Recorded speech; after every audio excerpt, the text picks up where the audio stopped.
Hey everyone, my name is Abhijay and welcome to my channel Beyond Biz.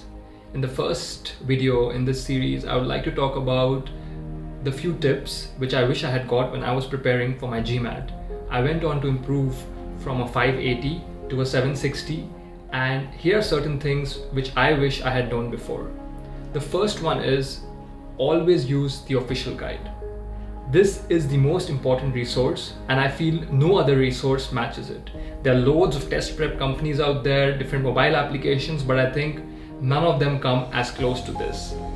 They would talk about certain methods such as a spider web method or a technique to make certain notes, but all that is secondary. Sticking to this official guide is the best tool out there. In addition, what if I told you you don't need to necessarily have it? If you have been on GMAT Club, which you can see how to do here, you can actually go here and look at the OG directory and get to the questions which you would like to solve.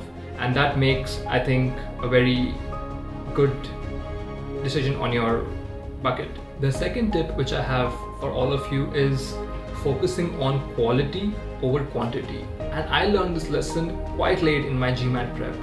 I did not know that if I spent my time on fewer questions, for example, just 10 questions a day in one subtopic, that would be much more beneficial than if I solved, for example, 100 questions in one day. The idea is to learn the maximum you can from each question. For example, when you solve a question, you should ask yourself not only why is a particular choice correct, but also why the 4 others are incorrect. And that would really enhance your learning. I would also recommend writing these down in a error log or in your notebook, that why are other choices wrong and why is that particular choice correct. The third tip which I have for you guys is to subscribe to a channel like the Wall Street Journal. I feel that is something which enhances your innate learning.